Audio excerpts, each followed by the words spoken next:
Lep pozdrav, da se nekoliko predstaviva. Na moji desni, vaši levi je Lea Furlan, sociologinja, jaz sem Vesna Šmarčan, psihologinja.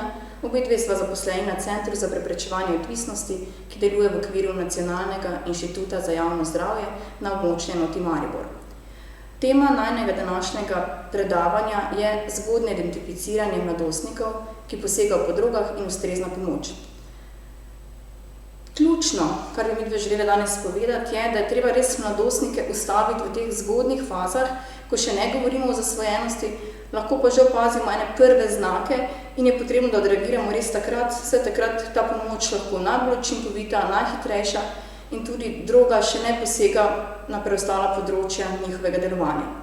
Zdaj, ker je to poteka preko spleta, bova poskušala predstaviti tudi praktično, na praktičnih primerih ta spoznanja, hkrati bomo pa posredovali neka teoretična ozadja, na podlagi katerih bi potem moralo temeljiti našo delovanje. Za sodelavko sva razdelili področje oziroma to predavanje na dva dela, tako da v prvem delu bom povedala nekoliko več jaz, potem se bomo pa izmenjale in bo nadaljevala Lea.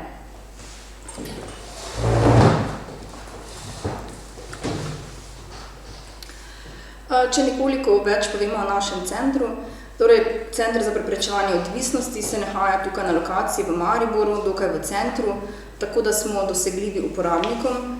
To so po večini srednješolci, dijaki, njihovi starši in pa seveda tudi drugi strokovni delavci, ki imajo morebitna vprašanja oziroma dileme, kako ravnati v določenih primerih. Zdaj spodaj imate navedene telefonske številke in pa e-mail. To je sedaj še toliko bolj ključno v tem času epidemije. Namreč na tem mestu sporočamo, da mi delamo še naprej in smo dosegljivi preko teh telefonskih številk. Načeloma se za kakšen primer, individualni primer, lahko tudi dogovorimo osebno, pod seveda tem, da se držimo vseh ukrepov, v nasprotnem primeru pa lahko pravimo razgovor tudi po telefonu oziroma nekih drugih spletnih oblikah. Če povem nekoliko več o našem centru, torej, ko nek uporabnik vstopi v naš center, nekako najprej pride v sprejemni center.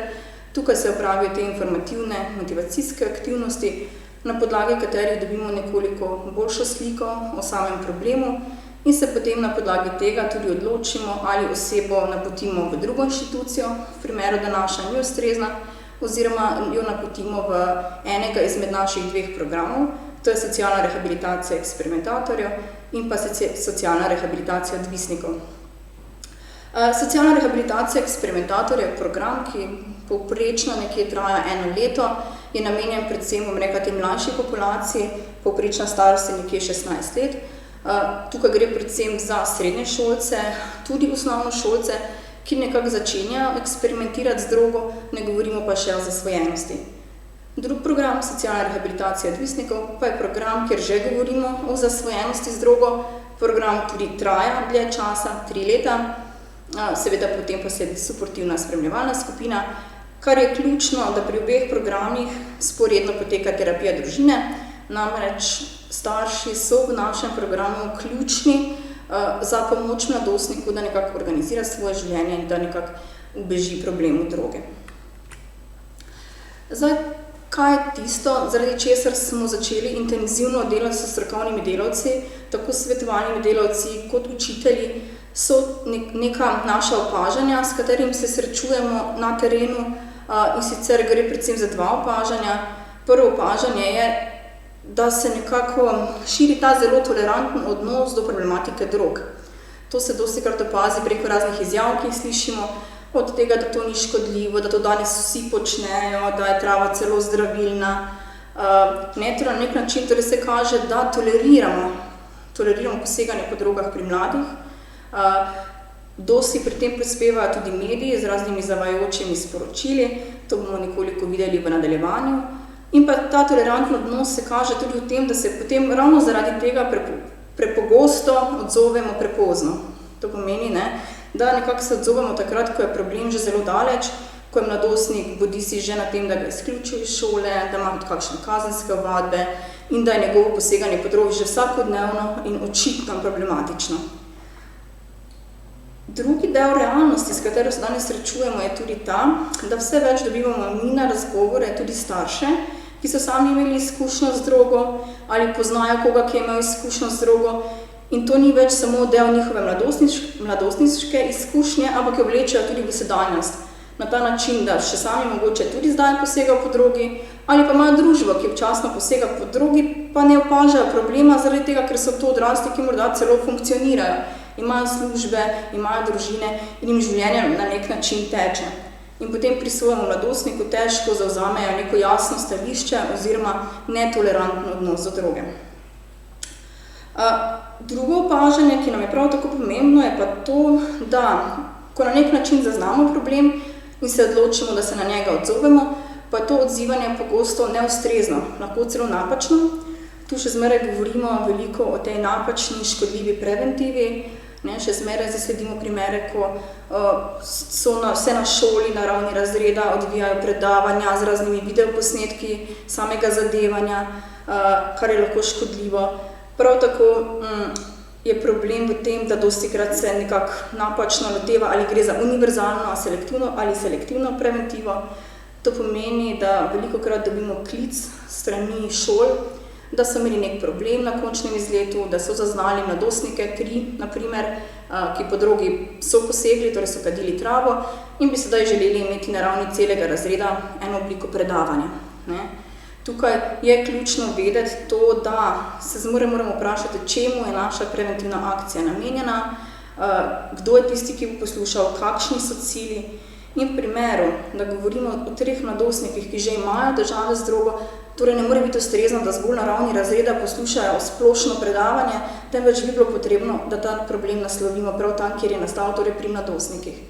Zdaj, več o preventivi danes ne bomo govorili, ker bodo o tem govorile druge predavateljice, ampak to so tiste izhodišča, iz katerih nekako mi izhajamo, da je potrebno delati prav za strokovnjaki, da bodo tukaj prevzeli na nek način zdrave odločitve in da bodo oblikovali jasna stališča napram drogi in potem na ta način tudi ravnali. Torej, cilj srečanja je predvsem spregovoriti o stališčih. Stališča so namreč tista, ki potem tudi peljejo našo akcijo. Torej, če imamo jasno stališče, je potem potrebno, da to tudi udejanjimo. Dostikrat slišimo predvsem od staršev, da rečejo, mi imamo pa jasno stališče, droga je pri nas ne in ne želimo sploh, da mladostnik posega. V nadaljevanju, ko pa z njimi raziskujemo, kaj so naredili, kaj dela, ko mladostnik pride domov zadet, pa vidimo, da odzadaj ni akcije. V tem primeru lahko govorimo zgolj o prepričanjih, o stališčih pa ne. Za stališče namreč ključno, da prvo poleg te miselne in čustvene komponente zmeraj zajema tudi akcijo. To pomeni, da se bo tak starš odzval, bo mogoče kaznoval, se bo z mladostnikom pogovoril, mu bo naslednjič, ko bo mladostnik še uvedel jasne meje, jasne omejitve, se bo tudi z njim dogovoril, kaj bo, če to prekrši. Torej, to je tisto, kar potem lahko rečemo, to stališče tega starša pa je zelo jasno in tudi jasno sporočeno mladostniku. Torej, danes bomo govorili o stališčih napram psihoaktivnim substancam, stališčih napram mladostništvu in zakaj je torej pomembno predvsem to zgodno odzivanje ob sumu na poseganje po drogah. Drugi del pa je nekako spregovoriti o pomenu dela starši ob zaznavi ter na kratko bomo tudi osvetlili posamezne korake pogovora. Sedaj, če bi to predavanje bilo v živo, bi izvedli eno vajo, kjer bi ob podanih konkretnih situacijah udeleženci v skupini analizirali te situacije, ker danes to ni možno. Bomo skupaj pogledali konkretno situacijo, vam jo bom prebrala. Na to vam bom dala par sekund, da tudi razmislite o teh vidikih, katere za danes raziskujemo, na kar bo ta snov posredovana z najine strani. V nadaljevanju bodo predstavljeni 4 primeri. V začetku nekoliko bom rekla manj hudih primerov, da mogoče bolj hudih, ampak namen danes res je govoriti o tem, da se odzovemo čim prej, čim bolj zgodaj, ker smo takrat lahko tudi dosti bolj uspešni. Vse primere bomo analizirali z vidika stališča mladostnikov napram psihoaktivnim substancam, torej kaj je tisto, kaj si mladostnik misli o drogi, o travi konkretno. Drugo, kar bomo razmislili, je, kateri so tisti opozorilni znaki. Torej, opozorilni znak pomeni, kaj je tisto, zaradi česar bi se meni kot strokovnemu delavcu prižgala ena lučka, pa bi rekel, s tem mladostnikom se nekaj dogaja, oziroma moram biti pozoren, mogoče moram slediti temu mladostniku, oziroma ali je to tisto, zaradi česar se že moram odzvati in nekaj ukreniti ali ne. Torej, kaj so tisti opozorilni znaki? Tretja stvar, ki jo bomo preučevali, pa je, kako bi ravnali v tej konkretni situaciji. Torej, ali bi se v tej konkretni situaciji odzvali, ali se ne bi odzvali, če bi se odzvali, na kak način, kako. Pa če kar pogledamo, prvi primer, ga bom kar prebrala. Torej, pri razredni uri govorite o večernih izhodih in pomenu jasnih mej strani staršev, pri čemer učenci, dijaki speljejo pogovor na temo alkohola in drog. Peter v smehu poda izjavo. Pa saj je trava manj škodljiva od alkohola. Mojo mamo je trava celo pozdravila raka. Mogoče vam dam par sekund, da razmislite, kaj je tisto razmišljanje ali pa stališče tega mladostnika Petra v tem primeru.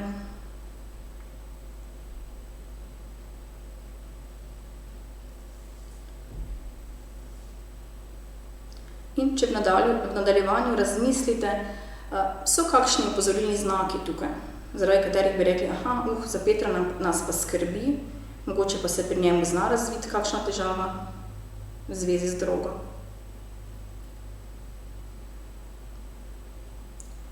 In pa v tretjo razmislite, ali bi v tem primeru že kaj naredili. Bi se že kaj odzvali, bi že koga vključili, ali bi to zgolj opazovali.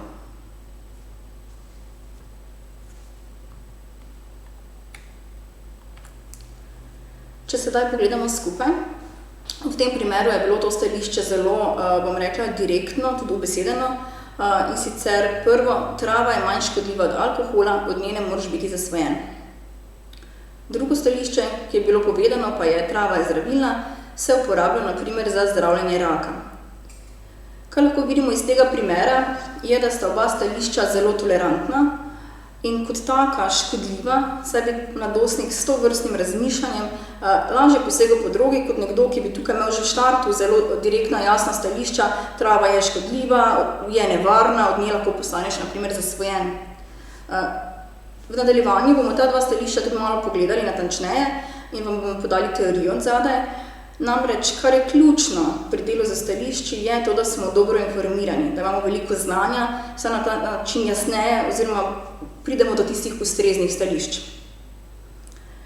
Zdaj, v tem primeru je torej to tolerantno stališče, če se naveže na opozorilne znake, lahko zelo nevarno, da se pri mladostniku kaj razvije. In če pogledamo konkretno pri Petru, je opozorilni znak sigurno bil izkušnja v družini z marihuano, torej Peter ima stališče, da je trava pomagala njegovi mami, da mu je pomagala pri zdravljenju njene bolezni. Zdaj, če ima podobno stališče tudi mama oziroma starši, bodo potem verjetno imeli več težav postaviti tukaj jasno mejo ali pa reči mladostniku, veš kaj, trava meni pomagala, vendar to ni za tebe. Tako da ključno je tukaj preveriti tudi, kakšna so stališča staršev. Če se tukaj starši čutijo bolj negotovo, ravno zaradi lastne izkušnje, jih je potrebno opolnomočiti, da zavzamejo stališče, trava je nekaj drugega, bilo v zdravilne namene, kot pa pri tebi, kadar gre za zadevanje. Torej, ključno je tukaj, da smo opolnomočeni, mi, kot strokovni delavci, in hkrati starš, ki potem postavlja seveda meje temu mladostniku. Torej, tak mladostnik, kjer je to stališče izraženo v družini, torej ima posledično prepričanje, da lahko ima marihuana zanj pozitivne učinke. Drug opozorilni znak, ki se naveže na to, je, da ta mladostnik tudi verjetno ima za seboj eno težko družinsko situacijo, bolezen v družini, in bi bilo pomembno, da mi tukaj, kot strokovni delavci, smo pozorni na tega mladostnika, da tudi razmislimo, kakšno je njegov odnos do te bolezni, kakšen je njegov odnos do tega zdravljenja, ki ga je mama imela. Ali je on v tem času, ko je mama bila zdravljena, ali je imel kakšne strategije, kako ravnati s to težko situacijo. Ker velikokrat je lahko strategija ravnanja s težko situacijo prav poseganje po drogi, kot neke vrste umik. Tukaj bi bilo ključno, lahko o tem tudi spregovorimo z mladostnikom, vendar tukaj je potrebno vedeti, da v primeru, da pri mladostniku se že je pojavil problem z drogo, samo pogovor z mladostnikom ne bo dovolj in je potrebno, da ga tudi starši tukaj ustavljajo. Torej, če imamo tukaj za dva opozorilna znaka, nam je to tisto, zaradi česar se ne more prisklopiti lučka in reči, ta mladostnik bi znal biti rizičen. To ne pomeni, da pri njem že vemo, da je težava z drogo, ker namreč dokazov nimamo, ampak je rizično, da bi se lahko kaj razvilo. In sedaj se seveda vprašamo, ali na tej točki ukrepati. Velikokrat tukaj učitelji, svetovalni delavci nam poročajo, pa saj nimamo dokazov, ne vemo, kako to speljati, starši so zelo obrambni. Tukaj je pomembno vedeti, da če starše zgolj informiramo, jim delimo naša opažanja, ni ničesar, zaradi česar bi nas lahko napadli, zavrnili, namreč naš namen ni bil ne ukrepati v smislu raznih kazni na šoli, ampak zgolj podati informacijo staršem, da se z otrokom nekaj dogaja. In to je tisto, kar je ključno v primeru, da se zgodaj odzivamo. Namreč, takrat dajemo staršem res sporočilo, da nas skrbi za otroka, izhajamo torej izključno iz otrokove dobrobiti in tega, da smo skupaj v istem čolnu, torej da skupaj želimo otroku zgolj pomagati. Torej, pomembno je, da v tej fazi starše opozorimo na škodljivo razmišljanje otroka in hkrati, da jih tudi lahko nudimo del te psihoedukacije, katero boste sedaj deležni tudi vi, da vedo, kaj odgovoriti mladostniku mogoče na te izjave, da se ne pustijo mladostniku zavesti ali pa prepričati s tem, da se to nič ni takega. Torej, ključno je, da imamo kot strokovni delavci najprej jasna stališča in informacije, znanja odzadaj, po drugi strani pa, da imajo ta stališča in jasne informacije tudi starši. Pa če pogledamo zdaj nekako to znanje, ki je potrebno, da lahko oblikujemo na tem področju jasno stališče, je ta prva izjava, trava je manj škodljiva od alkohola. Zdaj, tukaj je ključno, da vemo, da ne bomo šli ne z mladostnikom, ne z starši v govor o različnih drogah, v primerjavo ene droge z drugo, temveč, da je ključno, da vemo, da vse droge so škodljive, ampak o tem bo nekoliko več povedala Leja. Zdaj bi se stavila zgolj pri temu, da trava je škodljiva. Zakaj? Veliko staršev, veliko mladostnikov pride s tem, pa saj samo trava, pa bom samo tu pa tam. In tu je tisto, kjer se moramo mi kot strokovnjaki že ustaviti in si reči, ničelna toleranca pomeni to, da mi ni sprejemljivo, niti tu pa tam, niti samo trava, če tako rečemo. Kar bi tu poudarila, je še to, da imamo sedaj tudi generacije, tudi strokovnih delavcev, ki imajo izkušnjo z drogom, mogoče iz mladostništva, mogoče še sedaj. Tukaj na tej točki je pomembno poudariti, da moramo kot strokovnjaki nekako razmejiti svoje osebno mnenje od svojega strokovnega mnenja. In ne glede na to, kakšno je moje osebno mnenje, mora biti moje strokovno mnenje, ko delam z mladostniki, mladoletnimi in tako naprej, jasno, torej ničelna toleranca do droge. Namreč, tudi trava lahko vodi do psihološke zasvojenosti in sicer kar pri enem od 10 primerov, pri uporabnikih, ki kadijo vsakodnevno, tudi v 50% primerov, torej polovica teh mladostnikov lahko razvije psihološko zasvojenost. Ta psihološka zasvojenost se kaže tudi tako, da ko mladostnik ne pride do droge, da lahko razvije odteknitvene sindrome, kot so razdražljivost, izguba apetita, slabo razpoloženje, slabost, tresenje, ki po ponovni zaužitvi marihuane potem prekinejo, se končajo. Torej, že to samo po sebi je torej nevarno za mladostnika, da razvije psihološko zasvojenost. Drugo, kar pa je pa to, da uporaba marihuane lahko vodi tudi v druga povečana tveganja, in sicer v razvoj psihoze. V naš center v zadnje čase velikokrat prejemamo mladostnike, ki prihajajo k nam prav zaradi psihoz, bodisi kanabinoidne psihoze oziroma zaradi psihoze, bomo rekla doživljenjske psihoze, doživljenjske manje zdravil. Hkrati pa se lahko potem tvegajo tudi razvoj drugih duševnih bolezni, tukaj predvsem depresije, anksioznosti. Drugo, kar pa je ključno, je pa tudi to, da je marihuana velikokrat pojmovana kot prehodna, vstopna droga. Kaj to pomeni? To pomeni, da tudi tisti, ki pridejo k nam, ki so zasvojeni od drugih drog, naprimer od heroina, njihova vstopna droga ni bil heroin, ampak v veliki primeru je bil to alkohol, trava in tako naprej. Namreč, to je tudi tisto, kako se razvija sama zasvojenost. Na ta način, da če boste osnovnošolca v nižjih razredih vprašali, če bo kdaj posegel potem, bo jih velika večina rekla ne. Tukaj je prisoten tudi strah pred to vrstno substanco. Potem nekako, ko pa malo tudi prestopijo v srednjo šolo, imajo družbo, v družbi nekdo poskusi, pa velikokrat je ta učinek bodisi nevtralen, bodisi pozitiven. Mladostniki malo na ta način izgubijo strah oziroma jih premami radovednost. Zdaj, nekateri ne bodo, kljub radovednosti, ne bodo šli čez mejo in ne bodo poskusili. Tudi zaradi tega, ker so osebnostno drugače mogoče naravnani, imajo več mej v družini in tako naprej, oziroma drugih dejavnikov. Medtem ko so pa tukaj mladostniki, ki pa bodo to radovednost potešili in bodo mogoče poskusili enkrat, mogoče ne bo nobenega učinka, mogoče bo pozitiven učinek, pa bo poskusili še enkrat. Torej, nevarnost tega eksperimentiranja je, da slej ko prej najdem nekaj, kar mi je všeč in izgubim strah. In mladostnik, ki posega po travi, če to počne vsakodnevno, potem tudi se mu nekako zviša toleranca do te vrste droge in če želi imeti isti učinek, mora poseči po večji dozi oziroma je potem nikavno tudi kakšna druga droga z drugim učinkom. In na ta način, ko se zgublja strahu, poskuša različne droge, najde tisto, ki mu ustreza in lahko hitro zapade iz tega vzorca, bom rekla, občasnega poseganja v navado ali zasvojenost.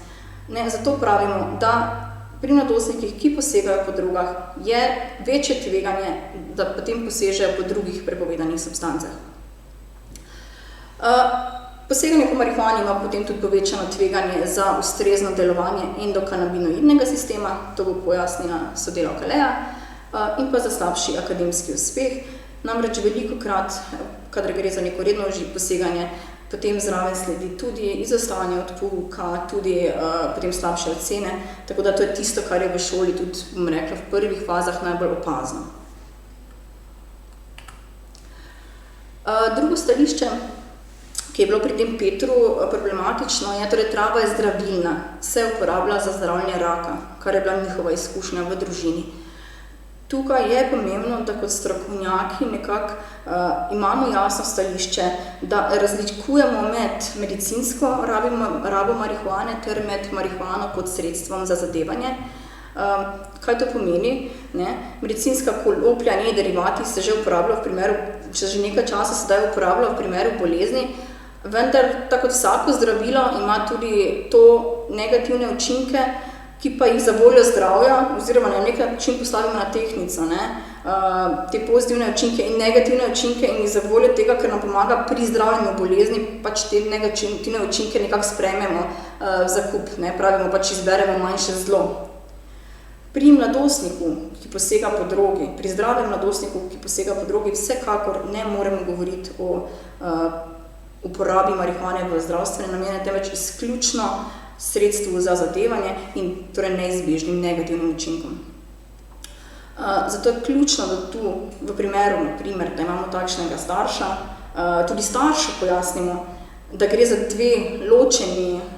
dva ločena vidika in da tudi tak starš, ki je mogoče se poslužil marihuane za zdravstvene namene, ima pravico, oziroma ne samo pravico, tudi odgovornost, da pri mladostniku zavzame stališče trava ni okej. Ključno namreč to, da prav tu naredijo veliko škode lahko tudi mediji z raznimi zavajajočimi informacijami, kot so naprimer, kot jih vidite na zaslonu, Olivia Newton-John, tretjič zbolela za rakom, pomagala si z marihuano, ali pa v bližnji prihodnosti bomo s konopljo pozdravili skoraj vse bolezni. Torej, ključno je, da do tega zavzamemo kritičen odnos, namreč prav ta nekritična podpora javnosti lahko vpliva na zaznavanje mladih, ki na nek način te informacije potem obravnavajo kot nekaj, kar je okej, kar je zdravilno, kar ima celo pozitivne učinke in se lahko odraža tudi s porastom uporabe med mladimi. Torej, če vidimo, ta oba stališča pri tem mladostniku sta v tolikšni meri nevarna, da bi tak mladostnik znal poseči po drogi, prav zaradi tega, ker nima kritičnega odnosa do trave, ker smatra, da je to nekaj zdravilnega, imajo pozitivno izkušnjo v tem družini in je torej ključno, da se za starši spregovori o tem stališču, ker se ga lahko ustavi oziroma z njim pogovori na tej točki, ko še ničesar ni. Mi sicer kot strokovnjaki ali pa kot učitelji niti ne vemo, ali ta mladostnik že poskusil ali ne, no v tem trenutku zdaj niti ni toliko relevantno kot to, da res vemo, da moramo biti na tega mladostnika pozorni, da je pomembno, da seznanimo starše, da bodo starši pozorni in se ga lahko ustavi res na tej točki.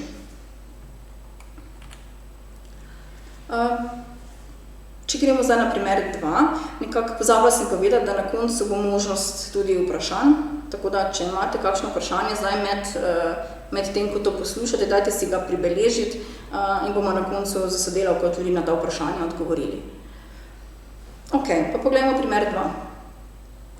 Razredničarka že dlje časa opaža, da učenka 6. razreda, Ema, izkazuje interes za področje drog. Na bralni znački je predstavila knjigo Mi otroci s postaje Zoo.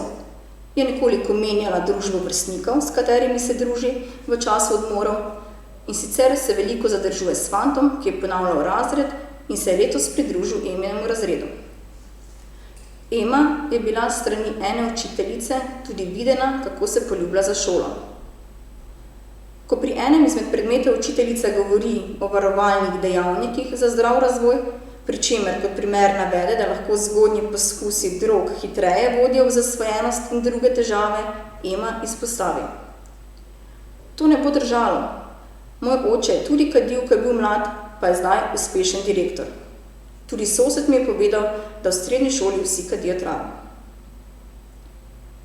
Dajmo zdaj malo pogledati to situacijo, pa pogledajte, tudi tukaj je že na nek način izraženo direktno, kakšno je stališče Eme do psihoaktivnih substanc.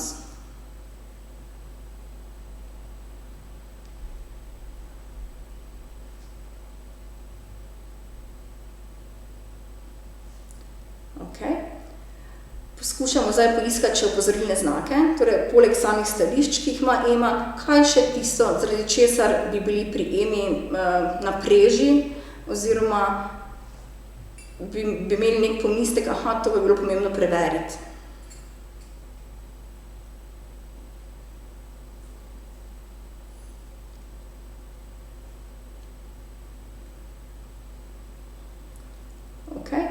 In še tretjo, ali je to primer, v katerem bi se vi odločili, da pa se boste odzvali, da boste kaj naredili, ali ne? In če bi kaj naredili, kaj bi naredili?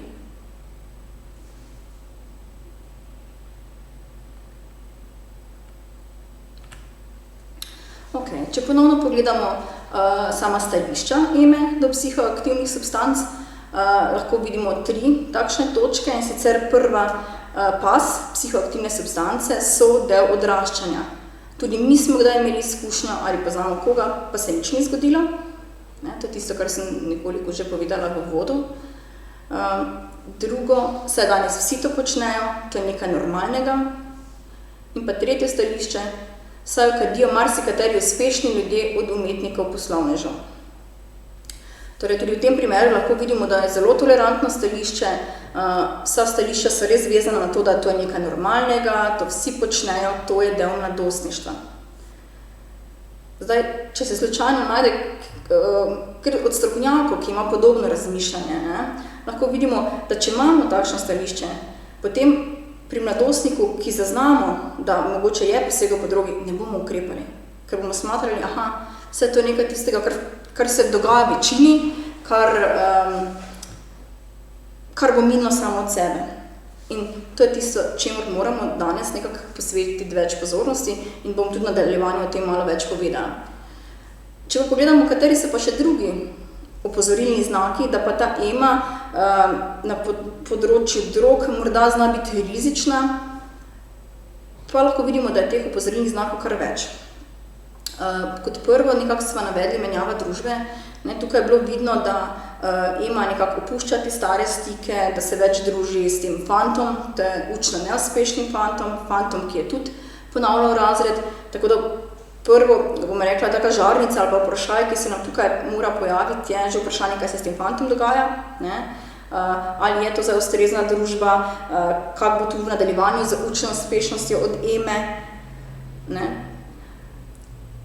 Kadar govorimo o opozorilnih znakih, je pomembno povedati predvsem to, da opozorilni znaki so pogosto prav razne spremembe v nekem vedenju, ki je bilo prej običajno. Bodi se gre za opuščanje družbe, bodi se gre za opuščanje kakšnih hobijev, za izgubo apetita ali pa za nekak povečan apetit. Torej, dostikrat so opozorilni znaki prav spremembe v nekem vedenju. Tako da menjava družbe je tisto prvo, kjer se nam nekako pojavi ta vprašaj.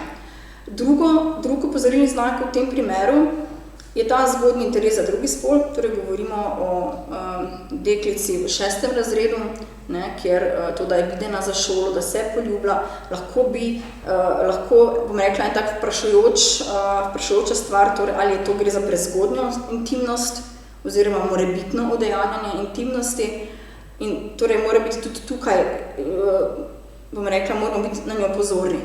Hkrati kaže EMA tudi povečano zanimanje za področje drog, torej to, da se govori z drugimi otroci o tem, očitno je tudi iz primera, da se z staršem pogovarjala o tem, da on je posegal, da ima on pozitivno izkušnjo, torej kaže nek interes za to področje.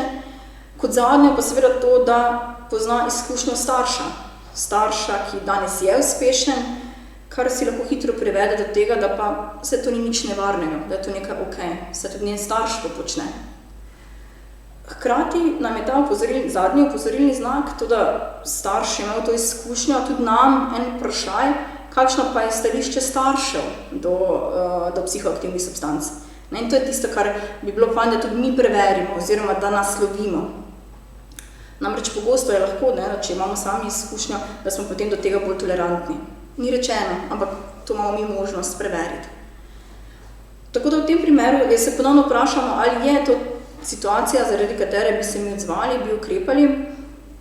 In tukaj je tisto, o čemer nekako poskušamo medve danes govoriti, da je ključno, da vse te neke naše pomisleke, ki se nam pojavijo, da preverimo, da jih naslovimo.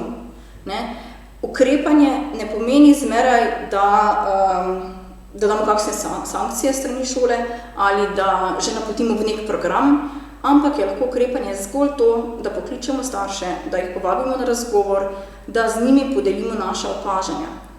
Tako da tudi v tem primeru ne potrebujemo dokazov. Torej, konkretno v tem primeru staršem bi bilo fajn povedati, to, da je deklica menjala družbo, da se druži s fantom, ker je tudi bila videna, da se poljublja, da je povedala, da vsi to počnejo, da to ni nič takega na ta način. In na ta način lahko za starši skupaj, torej spet v skupnem delovanju preverimo, če se tukaj dogaja kaj več. Ponovno je tukaj lahko dobite tudi priložnost, da tudi starše opolnomočite, s tem, da jim podate določena znanja, zakaj ta stališča niso okej. In pa v tej situaciji bi bilo tudi smiselno preveriti te varovalne rizične dejavnike.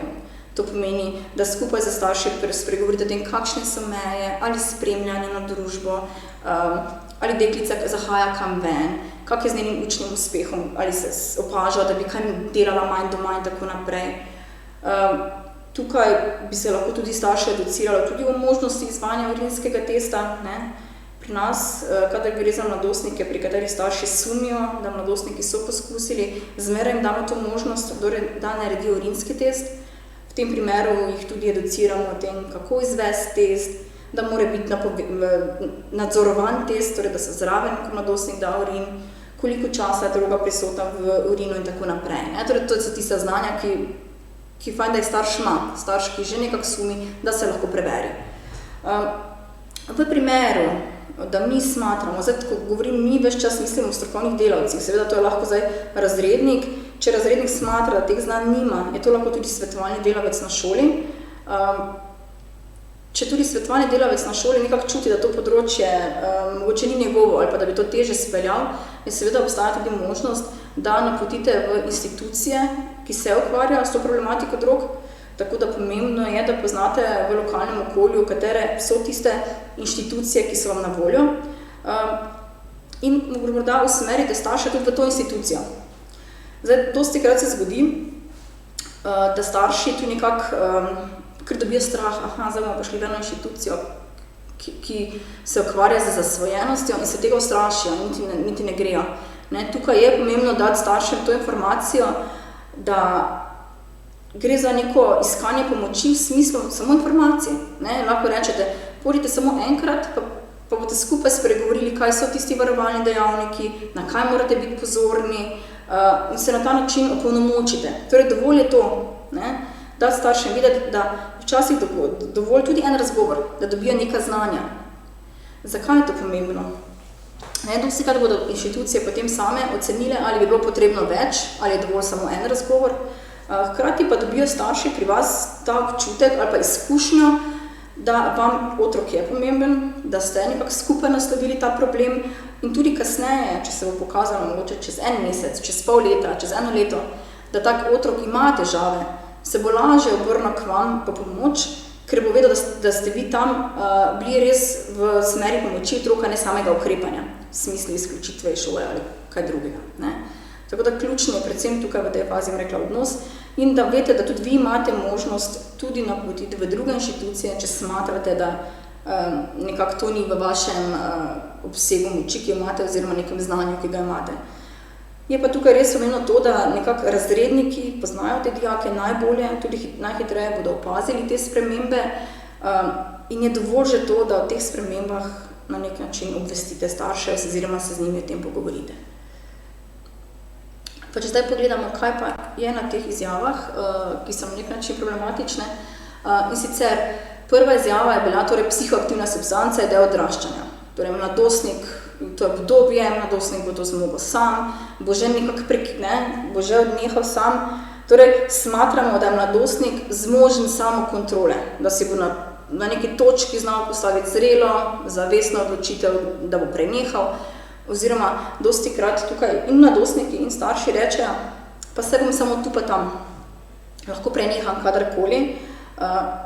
Tukaj je pomembno vedeti, da vsi mladostniki ali pa naši uporabniki, ki pridejo sem, pa so za na vsakodnevni rabi marihuane, čisto vsi so si v začetku rekli, da bodo samo tu pa tam.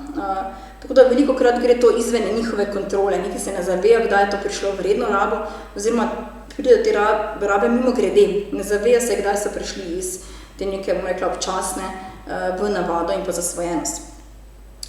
Drugo, kar je tukaj problematično, je to, da smatramo, da so mladostniki zmožni samokontrole.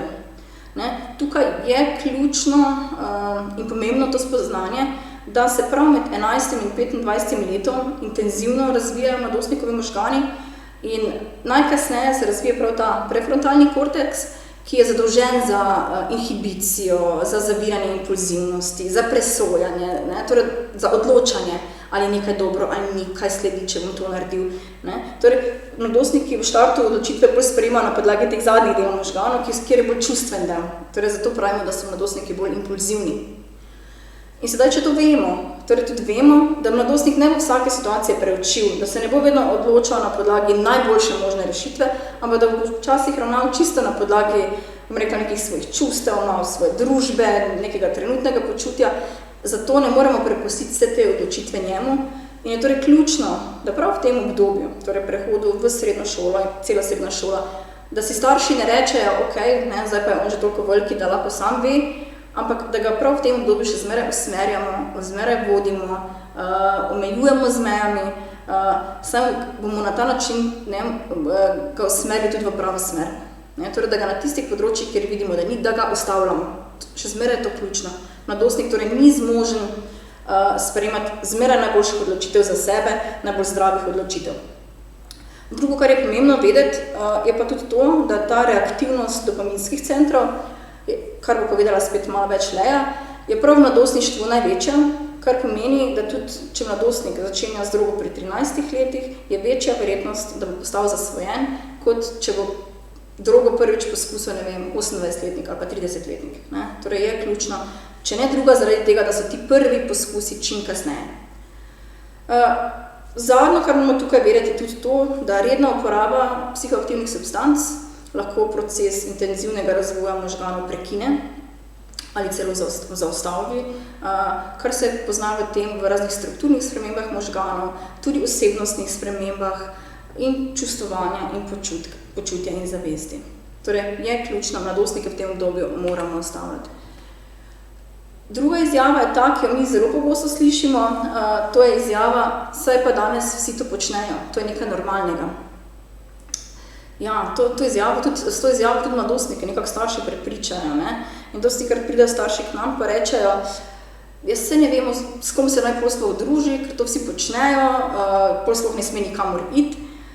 Tukaj je pomembno, da vemo, da smo tudi opremljeni s temi raziskavami, da tudi te raziskave posredujemo staršem. Med 15-letniki je samo 20% tistih, ki so poskusili kadarkoli v življenju, tu lahko govorimo tudi mogoče samo o enkratnih poskusih, v zadnjem mesecu 12%. 12% ni malo, ampak še zmeraj to ni večina, to niso vsi. Kadar govorimo o uporabi konoplje med 17-letniki, pa je takšnih, ki so v zadnjem mesecu 19%, če pa govorimo o kadarkoli v življenju, pa teh 42%, ampak tukaj so spet ponovno lahko tisti z enkratnim poskusom. Ključni podatek je to, da samo v navednicah, namreč to ni mali procent, ampak zgolj za to izjavo, ki jo imamo, dnevno uporaba konopljo 3,7% mladostnikov. Torej, to niso vsi. Zakaj ima mladostnik občutek, da so to vsi? Tu je pomembno vedeti, da mladostnik, ki posega po travi, ima najverjetneje tudi družbo takšnih, ki posegajo po travi in je torej njegov referenčni okvir, so to vsi. Torej, vsi tisti, s katerimi se jaz družim, posegajo po travi. Ko mi delamo z mladostnikom, pa gremo malo bolj poglobljeno to raziskovati skupaj z njim, pa kdo je tisti v razredu, pa da jih našteje. Potem tudi sam pride do tega, da morda jih je poskusilo več, ampak takšni, ki redno uživa v travo, so v razredu mogoče 1, 2, 3, ne pa več. Torej, še zmeraj ima možnost izbire mladostnikov, ki po drogi ne posega. In to je ključno vedeti. Torej, da se ne pustimo odpraviti s tem, saj vsi to počnejo, to je nekaj normalnega, to je nekaj, kar spada v obdobje mladostništva. Temu ni tako in ključno je, da imamo tukaj to znanje. In pa še zadnja izjava, tretja, saj kadijo marsikateri uspešni ljudje, od umetnikov, poslovnežev, v prejšnjem primeru, v tem primeru, ki smo ga imeli, je to počel njen oče, oče, ki je nek idol, nek vzornik. Tukaj je ključno, da naslovimo to, da tudi, če mi poznamo nekoga, ki je sedaj uspešen, ne moremo vedeti, kakšne posledice, kakšne učinke bo imelo to za tega dotičnega, specifičnega mladostnika. Namreč, že prej smo rekli, da vsaka droga je škodljiva, torej z vsakim poskusom tvega za razvoj zasvojenosti, tvega razvoj raznih duševnih ali telesnih bolezni, namreč pomembno je povedati, tudi pri enkratni posegu se lahko zgodi kateri izmed teh znakov bolezni, ne samo pri vsakodnevni uporabi trave, in pa tvega za slabšo kvaliteto življenja. Torej, tvega tako poslabšanje na šolskem področju, na socialnih odnosih, v družini. In vprašanje je, ali smo kot strokovnjaki, oziroma tudi mogoče kot starši, pripravljeni prevzeti riziko. Torej, ali bo naš mladostnik med tistimi, ki pa se bo zmazal, ki bo pa to samo enkrat. In tukaj je pomembno, da vedeti, kot strokovnjaki ne smemo prevzeti tega rizika. Ampak je pomembno res, da si rečemo, moramo odreagirati in ne prepustiti temu naključju ali pa sreči tistega mladostnika. Torej, smo odgovorni za mladostnike in v naši strokovni vlogi smo tisti, ki se torej moramo odzvati že na te začetne težave, da ne bi prišlo do potem kasneje zasvojenosti.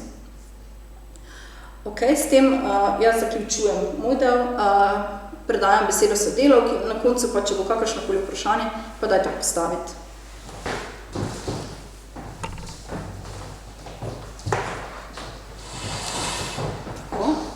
Pozdravljeni še v mojem imenu, pa bomo nadaljevali kar še z naslednjima dvema primerova. Torej, primer 3 bom prebrala, pa bomo potem enako kot zavestno šli ta primer skozi. Od učencev dobite informacijo, da je njihova sošolka Vanja bila videna zunaj šole, da kadi travo. Tudi sami ste že opazili, da je zadnja pol leta nekoliko drugačna. Ima nekoliko slabše ocene, 2 neopravičeni uri, pri pouku je občasno odsotna in ne sodeluje več toliko kot včasih. Po uspehu je še zmeraj prav dobra. Učenko nagovorite in ta vam prizna, da je travo že poskusila. V nadaljevanju poda še izjavo, pa saj je trava naravna rastlina, druge kemije pa se ne bi dotaknila.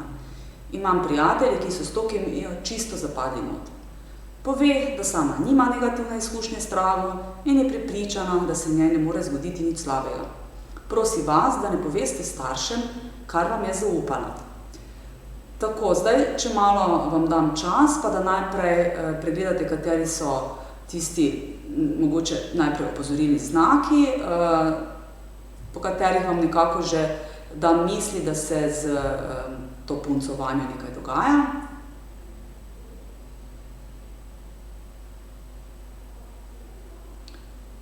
Nato še razmislite o neustreznih stališčih, ki se v tem primeru kažejo.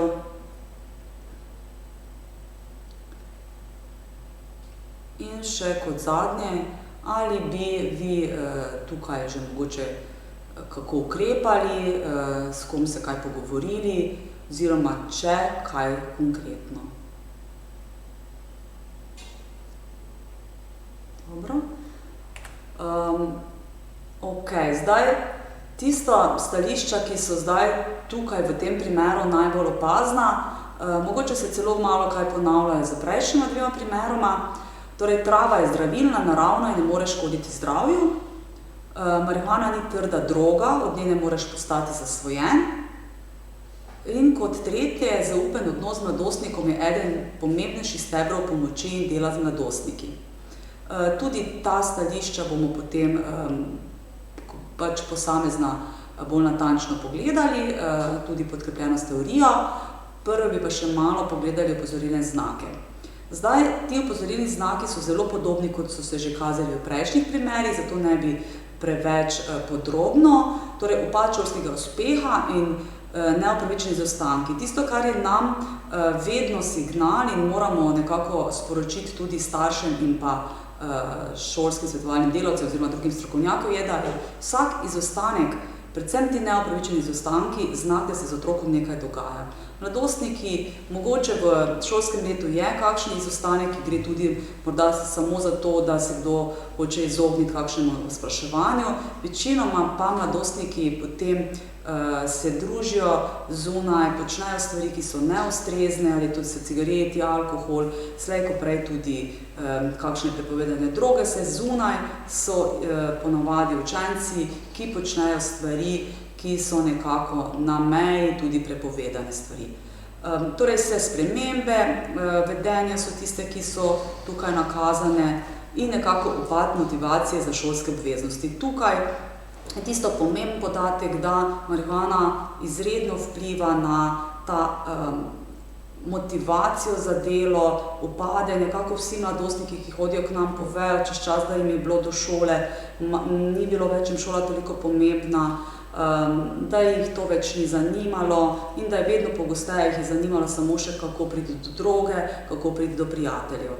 Ta lastna izkušnja z marihuano, ki se v tem primeru kaže, je tudi izredno za nas opozorilen znak, zelo nevaren znak, ker ta lastna izkušnja je tisto, ki mladostniku daje neko suverenost, zgubi strah, ki je seveda, če je pozitivna, negativne izkušnje z marihuano se mi ne bojimo, ker že sama po sebi za mladostnika nekako povzroči, da se vstraši, da s tem to prekine, kot neka pozitivna izkušnja, da se pač nič takega mu ne zgodilo, pa je neka priložnost, da mladostnik to razume, da ima pod kontrolo in s tem nadaljuje, ima nek pozitivni učinek zanj.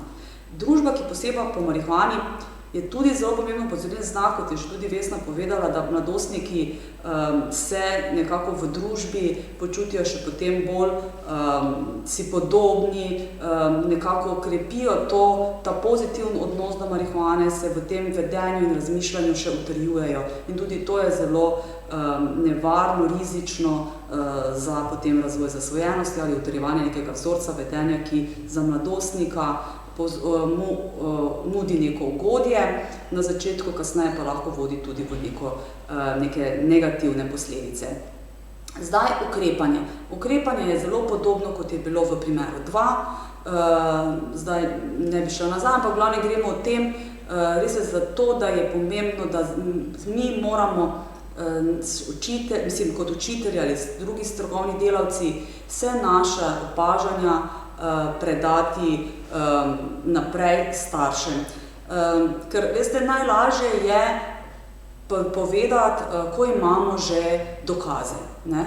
To v naših izkušnjah pač nam povedo, da takrat nimajo težav, ampak takrat tudi kot šola ponavadi mora izreči nek ukrep in takrat tudi se velikokrat potem mladostnik ali starše postanejo do šole nezaupljivi. Seveda vi kot šola morate odreagirati in je to vaša odgovornost in je edino pravilno, ampak pomembno je, da mi takrat, ko še nimamo izkušnji, poznamo pa neke opozorilne znake, tudi se pogovorimo z starši, z mladostniki in predstavimo torej naš sum, naša znanja, informacije, naše tudi vsa opažanja, ki so skrb za mladostnika, da bo lahko nekako varno odraščal. Zdaj, dilema, mladostnik tudi tukaj pove, punca, da pač glede zaupanja, ne nikomur povedati. Velikokrat mi kot strokovnjaki smo zelo v precepu, zdaj punca je prišla do nas in nam nekaj povedala, zdaj, če bomo mi poklicali starše, nam več nikoli nič ne bo zaupala. Vendar, kadar mi imamo pred sabo osebo, ki počne nekaj, kar je prepovedano, kar je škodljivo in vsa ta znanja, ki smo jih že do sedaj, pa še nadaljevanje bomo dobili, vemo, da takrat, če ne odreagiramo, otroku škodujemo. Dejansko moramo tehtati med načelo zaupanja in načelom dobrobiti, da kadar je ogrožen otrok, mladostniški, telesni, duševni ali kakšen drugi vidik, da moramo ga zaščititi tako, ne da ostane to pri nas, ampak da odreagiramo. Seveda mi se lahko z mladostnikom dogovorimo, da mogoče to on najprej sam nekako poskusi, ali mu damo čas, da sam pove, torej sam poskusi to urediti, ali da sam staršem pove, vendar v nadaljevanju vseeno preverimo, kako je s tem in če je potrebno, absolutno potem tudi to naslovimo staršem, se z njimi pogovorimo v smislu skrbi in pomoči mladostniku. Zdaj, stališča. To, kar je že bilo povedano strani Vesne prej. Torej, marihuana ni trda droga, od nje ne moreš postati zasvojen, ta delitev med mehke in trde droge, med bolj in manj škodljive droge, ta delitev se je velikokrat pojavljala v javnosti, tudi mogoče v nekih strokovnih,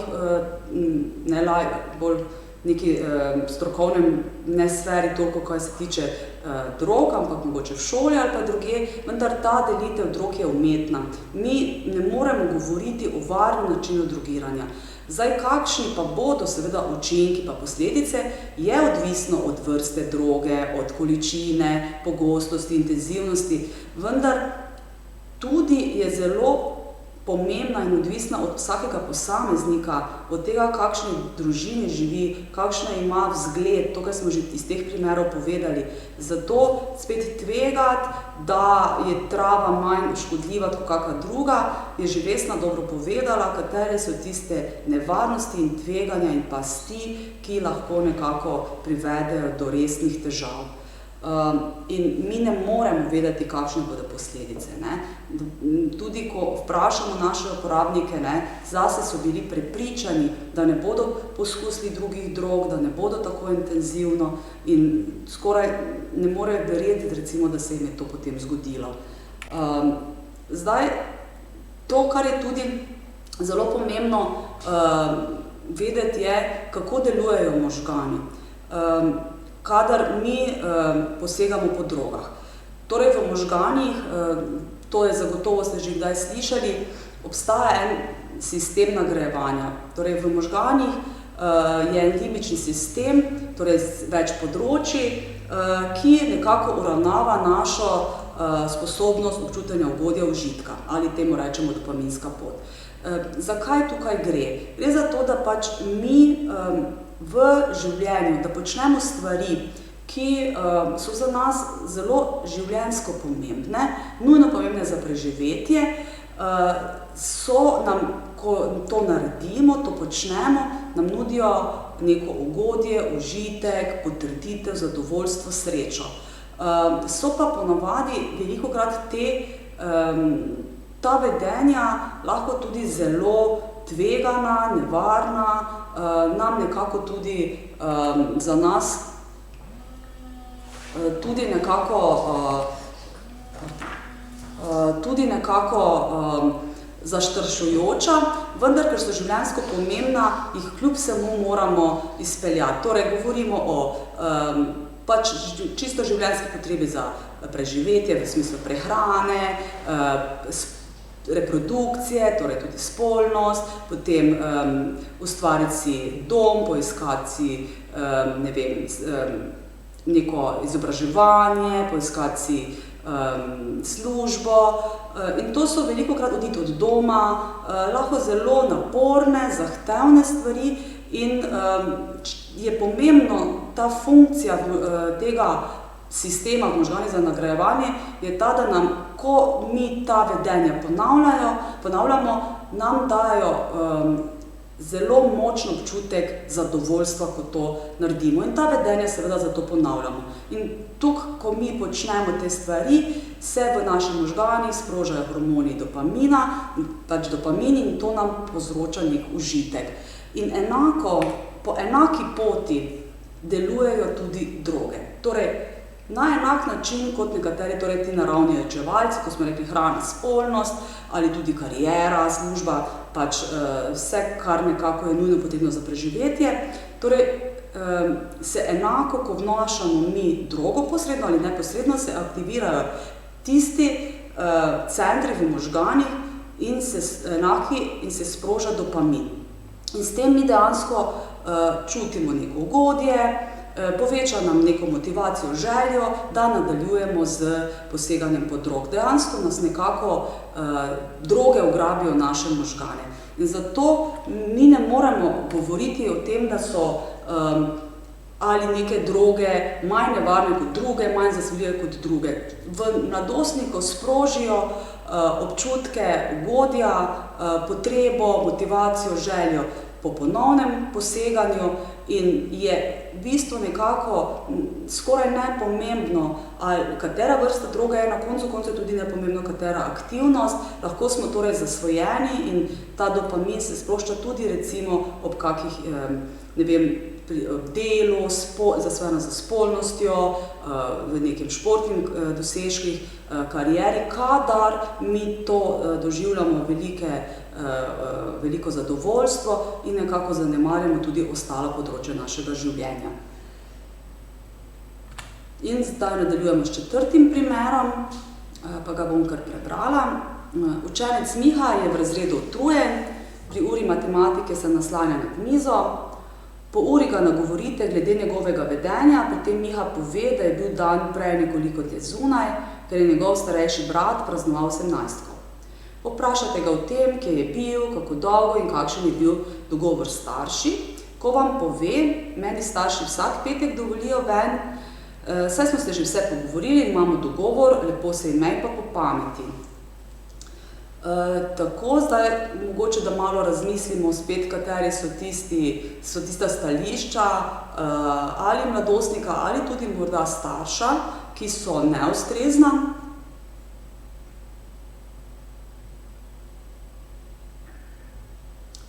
Morda tudi še na nadaljevanju opozorilni znaki, ki so nekako za vas že znak, da se tudi z Miho nekaj dogaja.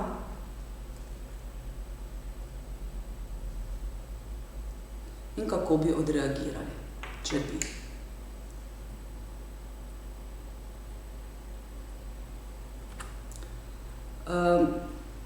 Stališče, ki je ponovno problematično ali sporno, je, da je mladostnik zmožen samokontrole, da si je zmožen postaviti nek zrelo zavestno odločitev glede načina, pogostosti, uporabe drog, na splošno glede svojega zdravja.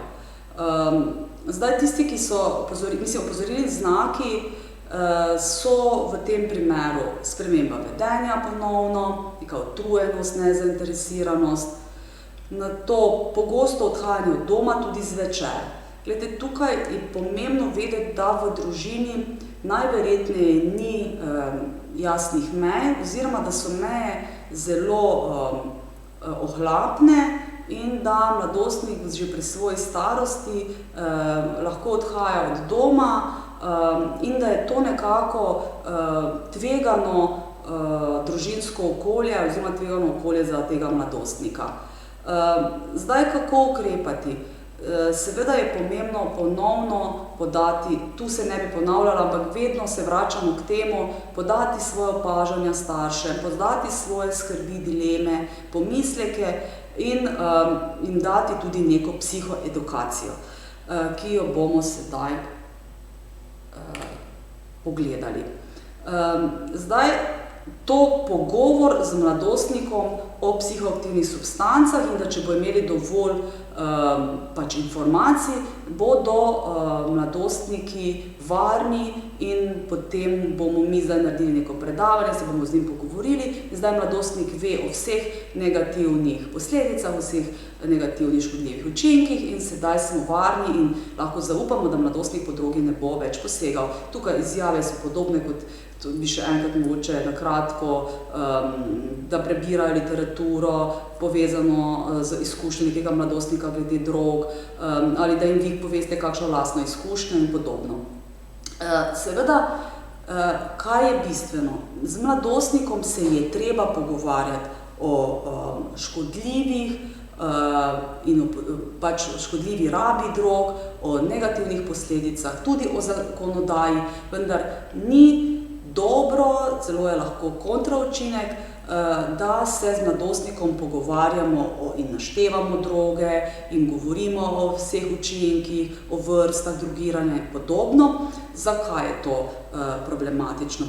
Za tiste mladostnike, ki imajo doma, so do neke starosti že razvili jasno stališče, da je poseganje po drogah škodljivo, oziroma v nadaljevanju bomo pogledali, imajo razvito moralo, avtonomno moralno vest, da se odločajo v skladu z družbenimi normami, pravili, potem tega ne bodo počeli, pa če se mi z njimi pogovarjamo ali ne, oni imajo tukaj že jasno izraženo, da če je nekaj prepovedano in droga je trajno prepovedana in če starši imajo tu jasno stališče, da ne, da tega ne bodo počeli. Lahko jim pa nek pogovor ali pa neko predavanje ali neki filmčki zbudijo samo kakšen gnus, strah, odpor, sicer bodo pozabili, ampak nekaj, kar za njih ni bilo potrebno. Medtem ko pa mladostniki, ki pa nimajo jasnih mej v družini, kjer je beseda ne velikokrat postala beseda ja, torej starši so nekaj prepovedovali, potem pa so otroci bili vztrajni, so izsiljevali in dosegli, da se je to vseeno zgodilo, potem je pogovor o drogah, neko zastraševanje, opozarjanje, lahko samo neko informiranje, zanimanje, zbudi jim neko željo, interes. In takšni mladostniki, ki so že grejo preko nekih mej, potem bodo še bolj planili v poseganje po drogah, če mi govorimo, da je to ne, da to ni v redu. Zakaj? Tukaj bi jaz malo podala eno tako osnovno razumevanje, kako se razvija morala. Morala dejansko pomeni, da mladostnik svoje vedenje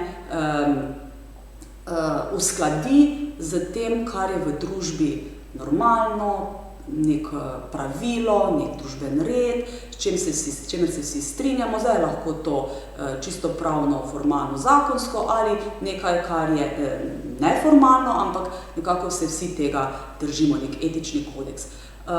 Zdaj v osnovi seveda otrok kot dojenček je popolnoma nebogljeno bitje in je odvisen od nas in mi mu moramo njegovim potrebam vsem zadovoljiti, ker je to nujno potrebno za preživetje. In tako se mi odzovemo na vsak jok, na vsako njegovo potrebo. Z nekim odraščanjem, torej že po enem letu in naprej, seveda mi ne moramo dovoliti, da otrok vse, kar bi rad, še naprej počne. Torej na neki točki mu mi moramo prepovedati, da po mizi se igra s hrano, da se počepne pa lula, kjer mu pride, da cepeta in tako dalje. Torej nekako moramo ga prisiliti, da svoje želje, svoje potrebe uskladi z potrebami, z pravilnim vedenjem v družbi. Seveda to mu povzroča neugodje. Konstantno je v konfliktu z staršem, torej z avtoriteto, in to doživlja konstantne frustracije in to ni prijetno ne za otroka, absolutno tudi ni prijetno za starša. Vendar, kadar smo mi vztrajni in ker vemo, da je to za njegovo, da bo postal potem funkcionalno odrasel iz neke skrbi za mladostnika, iz neke ljubezni, vztrajamo, da se on nam podredi, potem on sprejme pravila, ne toliko zato, ker so mu ta pravila fajn, njemu to ni fajn, njemu se ni fajn iti učiti, njemu se ni fajn, ne posegati po drogi, ker do neke mere pitje, alkohola, poseganje po travi, neučenje, gledanje televizije, biti ves čas na računalniku, do neke točke je to mladostnikom zelo prinaša veliko ugodja, zadovoljstva. Vendar tega ne bo počel, ker smo ga mi pripravili do tega, da se enostavno, tudi ko ga ne gledamo, ko nismo zraven, temu opre, ker ve, da je to prav. Ker je njegova celotna izkušnja potem, da smo mi kot starš vztrajali pri tem, da če je nekaj prepovedano, se to pač ne počne. Seveda pri tistih otrocih, kjer je pa bilo to drugače, pa potem pogovor o drogah, ni več to ne bom, ampak to je še bolj zanimivo. Zato moramo imeti v ozadju, kaj pomeni, kdaj so nekateri mladostniki moralni, kdaj se pravilno odzivajo, kdaj ne, in da seveda to proces teče dolgo in ne še ravno takoj v srednji šoli. In zdaj odgovornost staršev, nas, strokovnjakov, glede do mladostnikov. Zdaj, če pogledamo, mogoče najprej definicijo, ker je tukaj zelo pomembna v tej točki, definicijo zanemarjanja. Zanemarjanje pomeni oblika nasilja, kadar oseba opušča dolžnost skrb za družinskega člana, ki jo potrebuje zaradi bolezni, invalidnosti, starosti, tukaj otroci torej so zaradi starosti rabijo posebno obravnavo, razvojnih ali drugih osebnih okoliščin. Torej, otrok, zdaj tukaj mi govorimo o zanemarjanju staršev, vendar, torej, če mi kot najprej starši dovolijo, da otrok posega po drogi, ki dejansko pomeni škodljivo vedenje za njegov psihofizični razvoj, potem dejansko govorimo o zanemarjanju. Najlažje mi to razumemo kot, ne vem, to čustveno zanemarjanje, da je otrok prikrajšan za pozitivne čustvene odnose v družini, da nima neke skrbi za njega, tudi recimo, da ne hodimo zdravniku, da je neustrezno prehranjen ali oblečen. Kadar pa dovolimo, da mladostnik posega po drogah, tukaj pa nekako smo v dvomih, nekako ne vemo, ali je naša odgovornost, da odreagiramo. Zdaj, vam pa je to namenjeno kot strokovnjakom, seveda vaša odgovornost pa je, da tukaj predate naprej te informacije, če se kaj z otrokom dogaja staršem. Ne smemo spregledati kot strokovnjaki. Pri vas v šolskem okolju so otroci res veliko časa in tukaj je najlažje, da opazite, da se z mladostnikom kaj dogaja. Če ne damo teh informacij dalje, tudi če si zatiskamo oči in nas stvari ne zanimajo, je to neka oblika zanemarjanja in neprevzemanja odgovornosti. Zdaj, mogoče, pomembno je, da še govorimo o pogovoru staršev v korakih. Ves čas smo zdaj tukaj skozi primere zvestno govorili o tem, da je potrebno potem tudi nekako se z starši pogovoriti, podati naša opažanja, naš skrb in to je tisto, kar mi ves čas tekom tega pogovora zasledujemo. Torej najprej mi moramo kot, če govorimo o nekem pripravi na pogovor, preden starše sploh pozovemo, moramo imeti jasna stališča do psihoaktivnih substanc. To je to, kar sva se mi, upam, danes zavestno vam posredovali in kaj dejansko je nekako tudi vloga strokovnjakov, vloga staršev, da mi tukaj imamo jasna stališča, dovolj znanja in informacij in da smo tudi kot strokovnjaki skrbni in pripravljeni prevzeti odgovornost. To je predpogoj, da se bomo potem tudi mi odzvali. Moramo imeti seveda potem nek jasen cilj, kaj želimo s tem pogovorom ali samo, da mogoče seznanimo naše starše z opažanji, opozorilnimi znaki, da nekako tudi prevetrimo, povprašamo, kaj se dogaja v družini, kako oni vidijo to situacijo, mogoče tudi malo skupaj naredimo nek pregled, tudi na tak način pri nas za starše govorimo. In kaj je naš cilj pogovora, ne, je, da predvsem pripeljemo starše do uvida, da je poseganje po drogah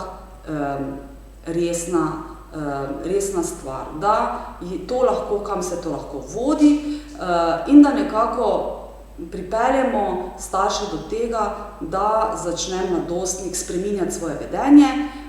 Lahko seveda to rešujejo ta problem družina sama, vsekakor pa je dobro to preveriti, spremljati in jih po potrebi napotiti izven šole v kakšno institucijo. Tudi to je velikokrat lahko pomoč mladostnikom ali pa staršem, ker tako nimajo občutka, da svoje neke družinske, intimne stvari sporočajo v šoli, ker tu je potem strah, kako bo potem ta mladostnik otrok obravnavan in da lahko mogoče rešuje te stvari izven šole in ne bo potem mogoče mladostnik od kakega učitelja ali kogarkoli šikaniran. Torej, to je bistveno, kaj bi mi dve želeli sporočiti, da je zgodnje odzivanje ob sumu uporabe drog med mladimi ključnega pomena, ker takrat bodo lahko mladostniki zdravi, lahko tudi uspešni v vzgojno-učnem procesu, ker seveda je to bistveno, da bodo potem tudi lahko prestopili v področja oziroma v odraslost in da se nekako odzovemo ob tem zgodnjem poseganju po drogah, ker bodo takrat lažje prekinili vzorec zasvojenosti.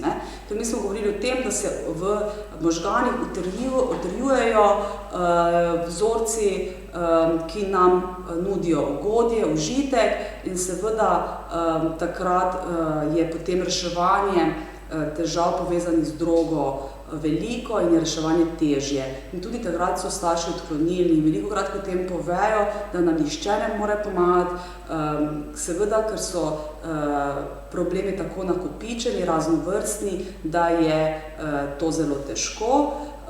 Zavedati pa se morate vi kot strokovnjaki, tudi mi se tega zavedamo, da je to ni enostavno in da to ne bo mogoče šlo z enim razgovorom, ampak da je to moramo biti potrpežljivi, vztrajni, dosledni, tudi večkrat kaj preveriti, večkrat kaj povprašati, tako kot morajo biti starši do svojega otroka, nekako vztrajni in imeti pričakovanja, da bodo uspešni, če bomo skupaj pomagali, tako tudi moramo biti enaki v odnosu do staršev. Tako, hvala lepa. Zdaj z Vesno bova še na voljo za vsa vprašanja in uspešen delovni dan še naprej.